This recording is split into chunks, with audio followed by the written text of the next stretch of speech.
Oh, yeah, yes, thank you. Okay, so thank you very much for a nice introduction. And first of all, I'd like to thank the organizers for inviting me in this workshop. And actually, this is the first trip to Europe after the pandemic. And it's very nice to see you, my friends in Europe in person. Okay, so my name is Ryotaro Arita from University of Tokyo and Riken. And today I'm going to tell you about first principles calculation on LaH10, one of the prototypical systems of high TC hydride. And especially, I'm going to focus on the crystal structure and superconducting TC in this talk. And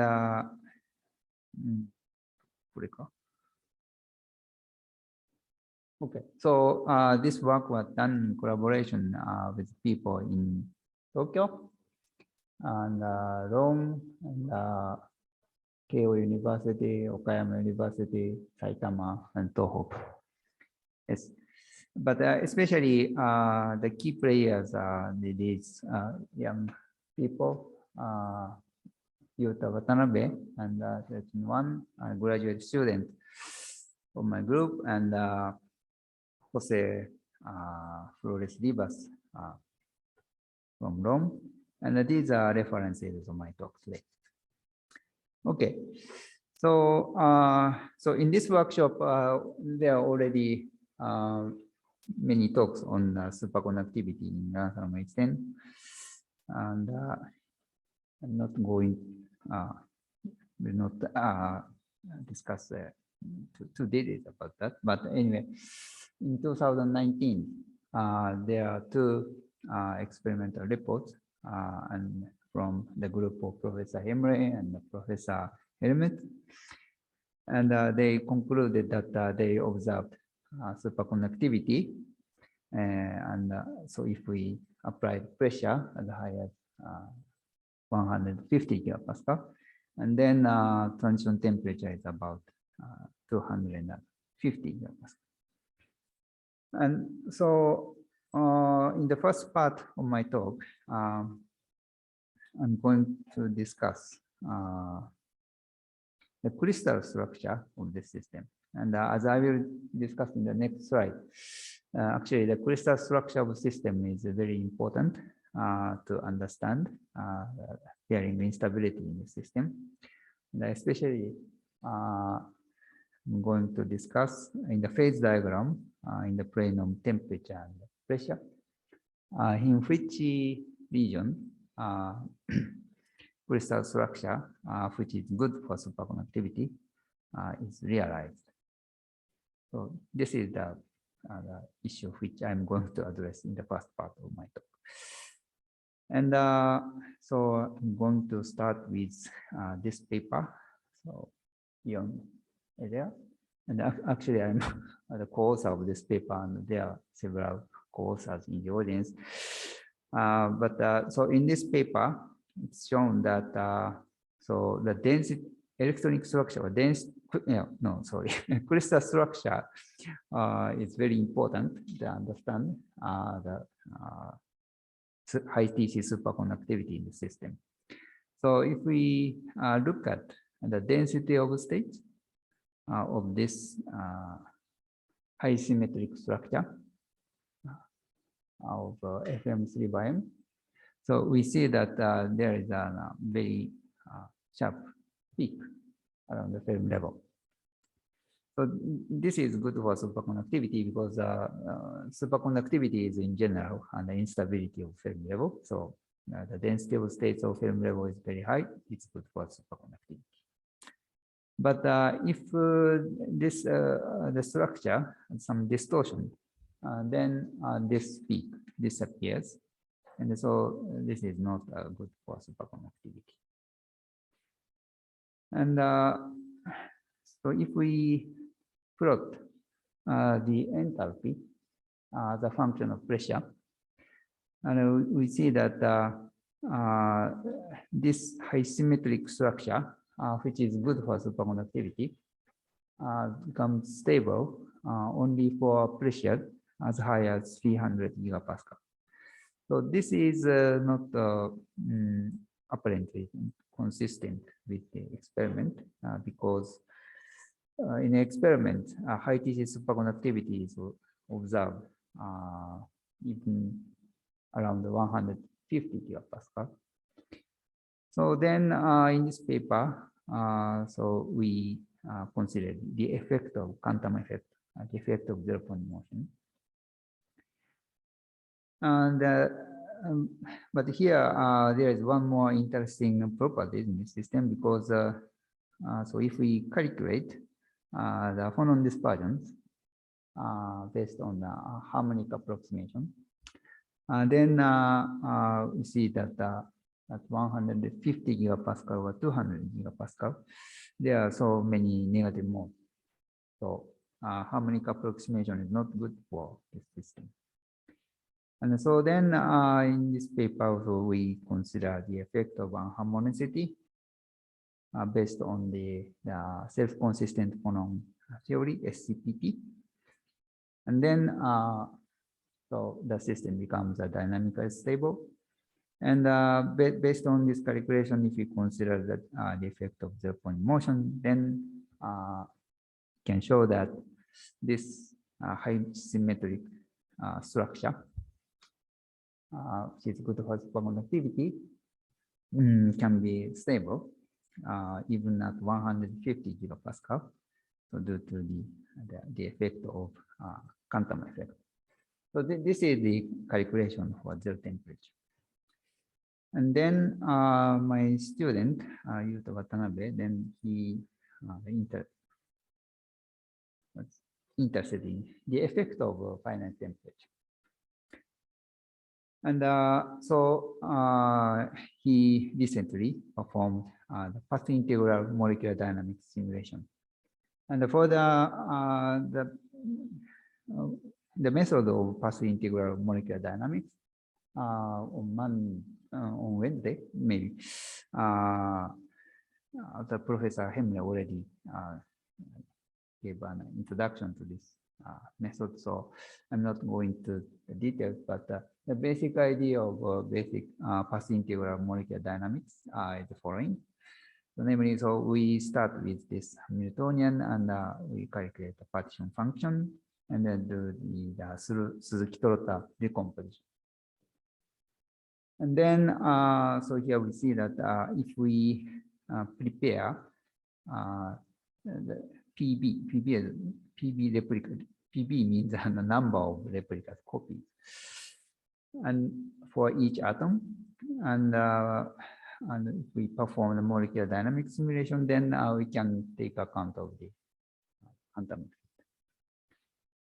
And in this formalism, so this PB, the number of copy or replicas, represents how quantum the system is. And so this mapping converges to give the exact quantum mechanical results in the limit of large PB. And so this is the plot of free energy as a function of PB. And the PB equal 1, this corresponds to the classical molecular dynamics.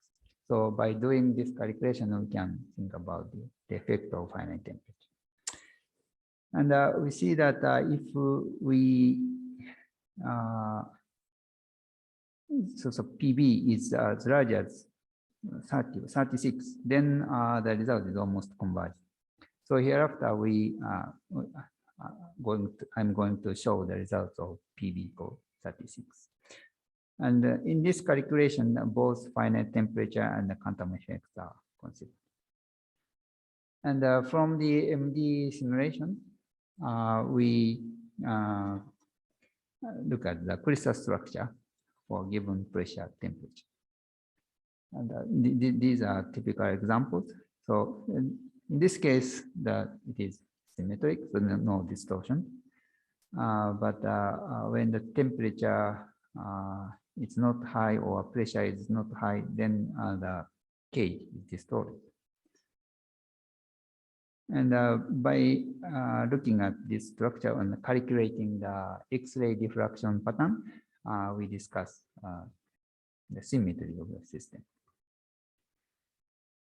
So, okay, so let us start with the result of classical MD. And so in this calculation, quantum effect is not included, just final temperature effect. And here I'm showing two representative results. So at 200 Kelvin and 125 gigapascal, so pressure is low and temperature is low. So in this case, if we calculate X-ray diffraction pattern, then the cage is distorted and we see many subpeaks. But when the temperature becomes high and the pressure becomes high, and then the structure becomes symmetric and the subpeak disappears. And so we performed calculation for these 5 points. And we have seen that for the temperature was 300 Kelvin, then the structure is symmetric. But for these 3 points, the cage has some distortion. Right? So from classical MD, this result suggests there is some phase boundary here. And at 300 Kelvin, so if we apply pressure as high as 125 gigapascal, then the symmetric structure is stable. And then, so we move on to the PIMD calculation. And so this is the result of X-ray diffraction pattern. And we see that, so in all cases, there are no subpeaks. So apparently it seems that in those 4 points, the system has a cubic symmetry. But if we look at this point more carefully and do a space group analysis using PyMatogen, so there is a package to do a space group analysis. So there is a one parameter called simplex. Simplex means the measure how strictly we justify or determine the symmetry of the system. So when this number is small, then a small deviation from the ideal structure is detected. And for these 3 cases, the results are always FM3 by M. So the crystal structure is always symmetric. But for this point, when this parameter becomes small, then we see some deviation from the ideal structure. That means this point is on the border between symmetric phase and the low symmetric structure. So from this result, we can say that at 200 Kelvin, for which is high superconductivity, maybe both temperature effect and the quantum effects are important to stabilize the symmetry. But for 300 Kelvin, and when the pressure is higher than 125 gigapascal, only final temperature can stabilize the symmetric structure. And actually, recently, so Kevin, postdoc in the group of Professor Separate, contacted us, and he also performed similar calculation and uploaded the preprint in archive. And so in our calculation, so we do the so-called initio MD, and the unit cell is small, but he uses the so-called machine learning potential, and the system size is larger. And so the phase boundary is a bit different, but the basic message, I think, consistent with our calculation. So in this region, both quantum effect and the temperature effect can be reported. Okay, so this is a discussion on crystal structure. And then let us move on to the calculation of superconducting. Okay, so it's already discussed in many talks in this workshop. So superconducting TC can be calculated by solving this Eliashberg equations. And one problem is that, okay, so this delta is a gap function, and this VPH is a phonon-mediated attractive interaction, and this VC is a screened Coulomb repulsion, and this is a Green's function. And one problem of when we solve this gap equation is that the energy scales of these two interactions are very different. Namely, the attractive interaction is finite only for states in the vicinity of the film level, but the squeezed Coulomb interaction works for states in wider energy scale as large as the film bandwidth. And this mu is the squeezed Coulomb interaction, and we try to solve this equation at low temperature to cover the energy scales of the bandwidth. We have to introduce many Matsubara frequencies. So that is the problem. And so usually we introduce this empirical parameter mu star. But as was discussed in several talks in this workshop, so here we have some not well-defined factor, and this introduces some substantial uncertainty in the calculation of TC. And to overcome this problem, one approach is, of course, SCDFT, formulated by the group of Professor Hardy-Gross. And here we solve the so-called Kohn-Sham-Bogoliubov equations, and from here we can derive a gap equation. Yeah, and so actually the numerical cost to solve this gap equation is much easier, much cheaper than that of Eliashberg equation, because in the gap equation in SCDFT, we don't have omega dependence. So this is one advantage. And also can say it should be noted that we don't have to introduce mu star. So retardation effect can be discussed from first principles in this framework. But here it is very nice if we can solve this Eliashberg equation with a cheaper numerical cost. And recently, we formulated such a scheme based on the intermediate representation of the Green's function proposed by Shinaoka and others. So the basic idea of the intermediate representation of Green's function is the following. So we start with the spectral representation of the Green's function here. And so this is kernel, and we do a singular value decomposition for this K. And we introduce these bases. And Shinaoka and others, so they found that if we expand the Green's function in terms of U or V, then the number of bases can be as small as 30 or 40. And if we introduce a 30 or 40 bases, then Green's function, tau dependence or omega dependence can be reproduced very accurately. And if we use this, then actually we can solve this Eliashberg equation, because if we look at this equation, we see that it is a convolution of interaction and Green's function.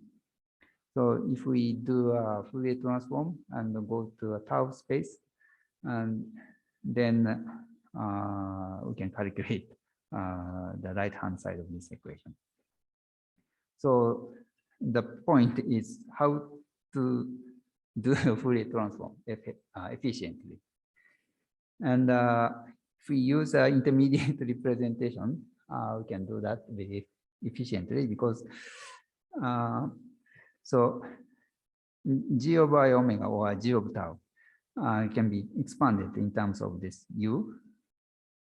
And so this u can be pre-computed and stored in the library. So once we calculate it, so we don't have to change it. So just keep it. And then so for example, in the case of this, we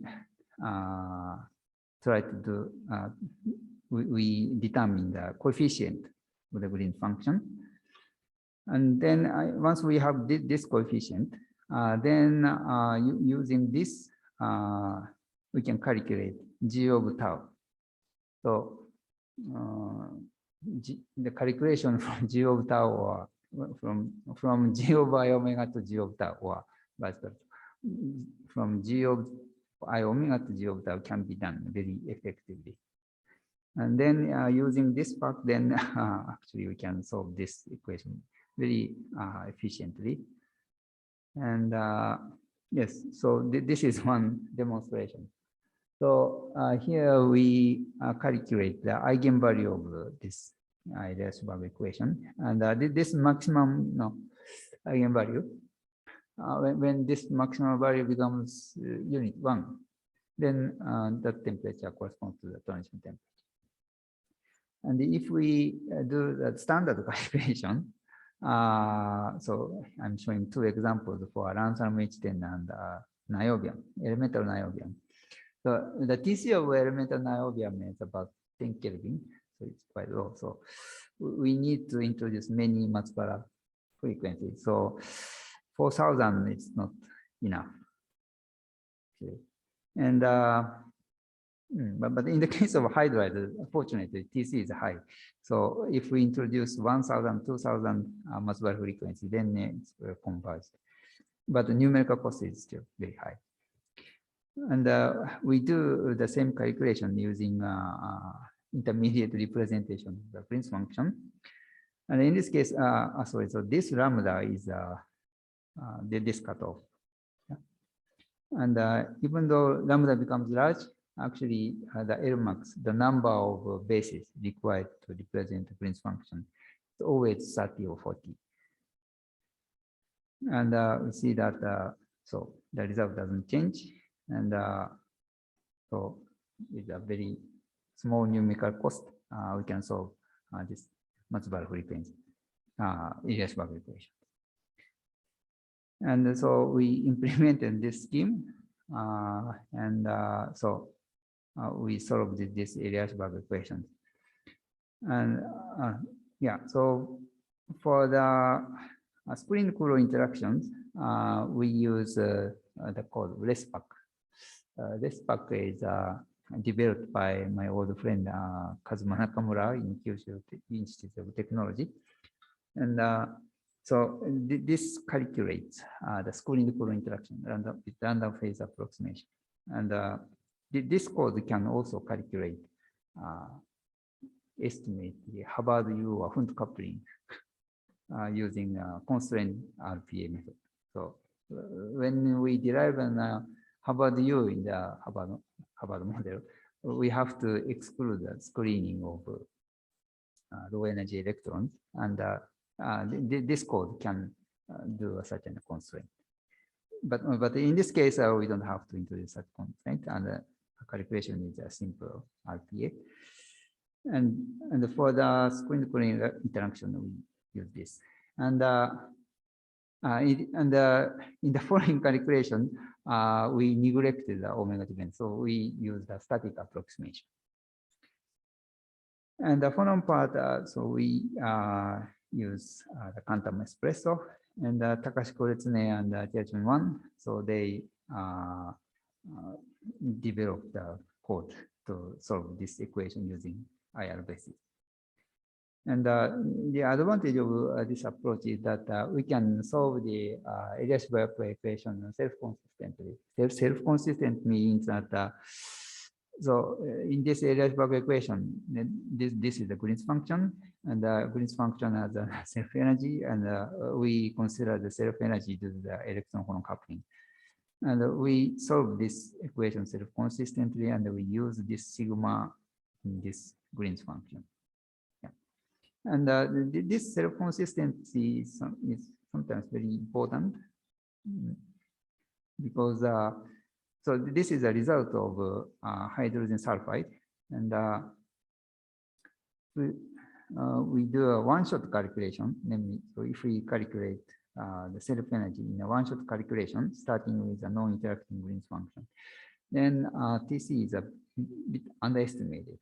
And if we do a self-consistent calculation, then TC becomes closer to the experimental value. Yeah, but anyway, if we use an intermediate representation of the Green's function, then so the numerical cost to solve this Eliashberg equation becomes numerically very cheap.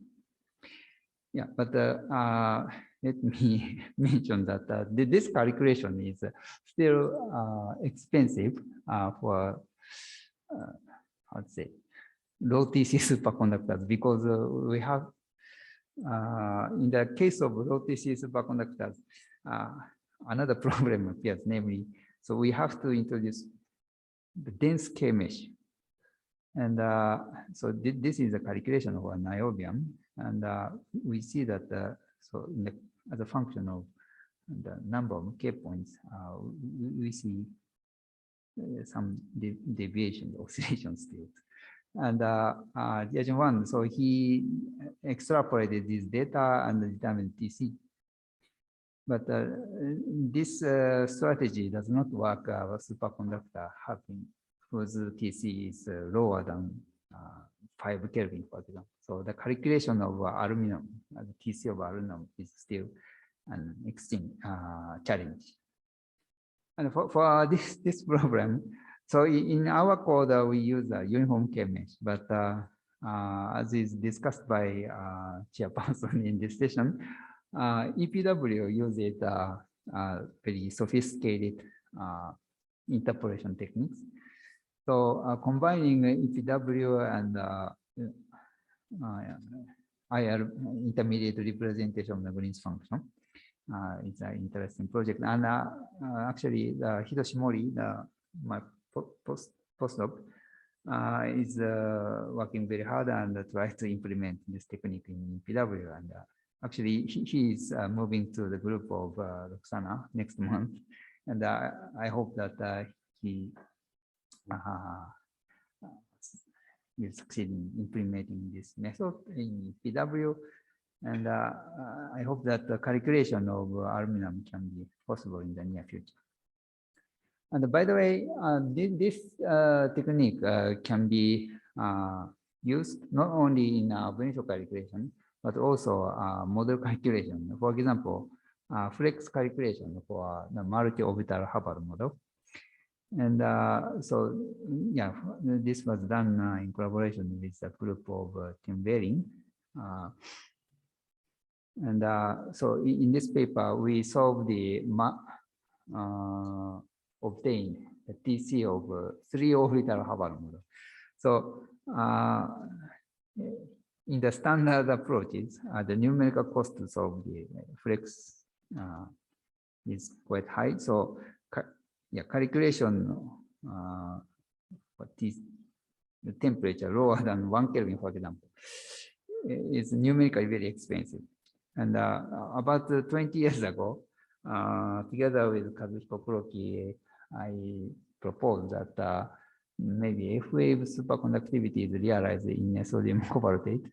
But at that time, so numerical cost to solve multi-orbital Hubbard model is very expensive. So we just calculate the eigenvalue of lambda, at high temperature. But if we use the techniques of intermediate representation of the Green's function, so here Nicholas, the student of Tim Belling, so he's calculated the eigenvalue at the temperature the order of 1 Kelvin. Okay, so this is the result for the ab initio Eliashberg calculation for LaH10. And in the original paper, we show the results of SCDFT and Eliashberg calculation. But here I'm showing only the result of Eliashberg equation because I want to focus on the result of Eliashberg. Yeah, SCDFT also gives a similar result. But we can see that the agreement between theory and experiment is quite nice. And for me, it seems that it's not an accidental coincidence. So quite a reasonable range of pressure. This symmetric structure, which is good for superconductivity, is realized, stabilized. And if we calculate TC, and then so it gives very close to the experimental value. And so, of course, I will not say too strong about that. We introduced a static approximation and our calculation based on the Migdal approximation. But still, this result is important and interesting. And it gives some suggestion to understand the superconductivity in the system. Okay, so 5 minutes. So, so in the next few slides, I would like to introduce our calculation for carbonaceous sulfur hydride. So in this case, in this paper, the authors claim that the group of Professor Diaz concluded that they observed the room temperature superconductivity. And but unfortunately, the crystal structure is not yet determined. So recently, so Jose Flores Rivas, so he did an extensive structure prediction calculation using the minima hopping method.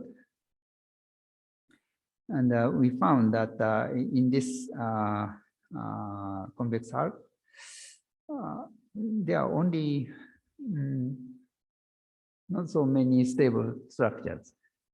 And so actually A3S is very, very stable. And this is also, I think, a very interesting fact. So if we calculate thermodynamic instability, then the A3S is very stable. And if we introduce carbon, then the system becomes very unstable in general. And we found that only the structure around this H3S are thermodynamically stable. So we decided to study the effect of carbon doping in the H3S. And if we dope carbon, then the peak in the density of states becomes close to the Fermi level. So this is good for superconductivity. And if we solve the Eliashberg equation self-consistently, then so at 250 gigapascal, there is an enhancement of about 25 Kelvin. But it is not so big because if we plot the TC of this system, so this is the result for virtual crystal approximation, and this is the result for supercell calculation. And we see that these TCs are much lower than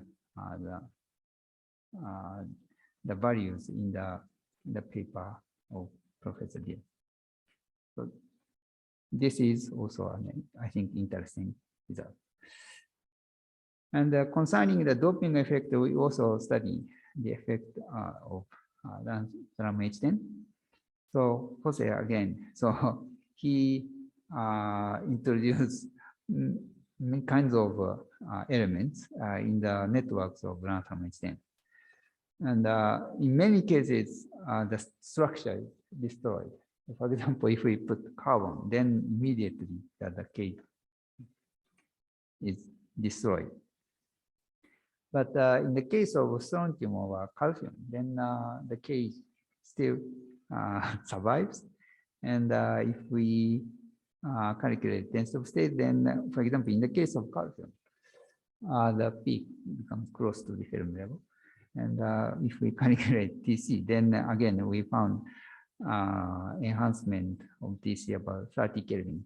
So this is calculation of 300 gigapascal. But if we have an enhancement of TC also in the about 150 gigapascal, then we can have a room temperature superconductivity. Okay, so let me conclude. So in the first part, I discussed the crystal structure of the system. So, and we found that both zero temperature, quantum effect and temperature effect are important to stabilize and the symmetric structure. And for TC calculation, we found that non-empirical self-conscious Migdal Eliashberg calculation gives a reasonable value for LaH10 and also H3S. And maybe by doping, maybe we can enhance the TC. So these are the results of the calculation of TC. Okay, so thank you very much for your attention.